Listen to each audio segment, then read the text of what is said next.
नमस्कार, मी पूनम. स्वागत आहे तुमचं एका मराठी ब्लॉग मध्ये. आजचा वार आहे बघा, शुक्रवार. आता संध्याकाळचे 7:30 वाजलेले. स्वयंपाकाचा टायमिंग झालेला आहे.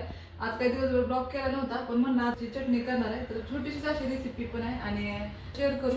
आणि आपण शेंगदाण्याची चटणी वगैरे कशी करून ठेवतो तशी ही पण चटणी करून खाण्यासाठी ठेवता येते. त्यामुळे म्हणलं आता ही चटणीच करू आणि हिची रेसिपी पण शेअर करते.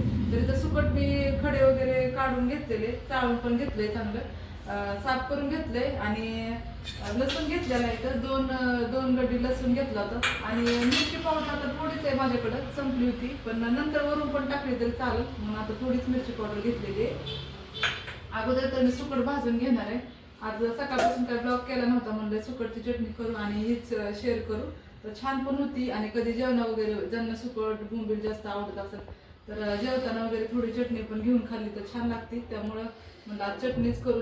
त्या अशी तर चटणी करतच असतो आपण, कांदा टोमॅटो टाकून भाजी तर करत असतो, पण ही चटणी पण अशी करून ठेवली तर कधी जेवताना घेता येते. त्यामुळं तर इथं मी चटणी अगोदर तर सुकट भाजून घेते.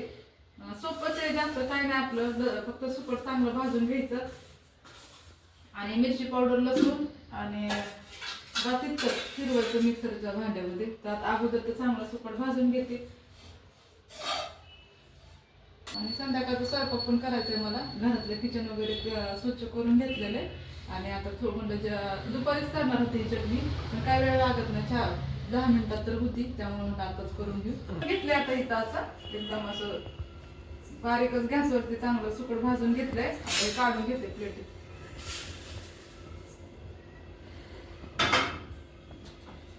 आणि मिक्सरच्या भांड्यामध्ये लगेच टाकणार आहे, जास्त काय असं गरम नाही.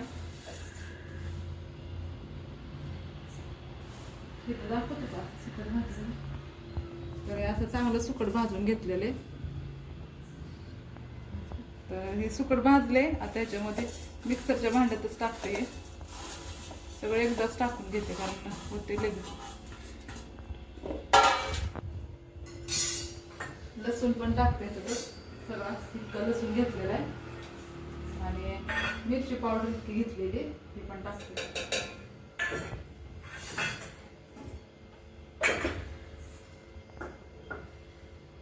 आणि चवीपुरतं आता मीठ टाकले त्यामध्ये.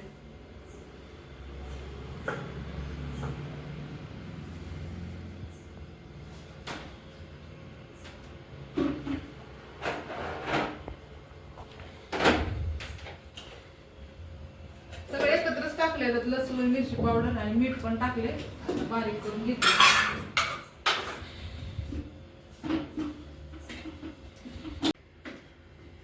तर झाली तर चटणी करून अशी. मीठ हे बरोबर टाकले आणि चटणी पण बास होईल वाटलं मला. वाटलं मिरची पावडर थोडी कमी होईल, पण होईल बरोबर. नाही तर परत टाकायची गरज. तिखट आहे थोडंसं, खाऊन बघितली मी अशी.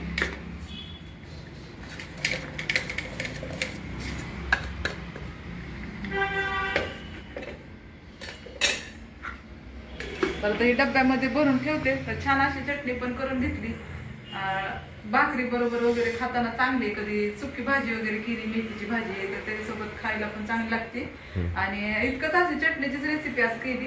संध्याकाळचा आता स्वयंपाक पण करायचा आहे. आता हा ब्लॉग पहिला एडिटिंग करते थोडासा आणि पण आताच करायचा आहे. तर माझे ब्लॉग कसे असतात ते कमेंट करून सांगा. ब्लॉग आवडला तर लाईक करा आणि ज्यांनी ब्लॉग बघितला त्यांना मनापासून धन्यवाद.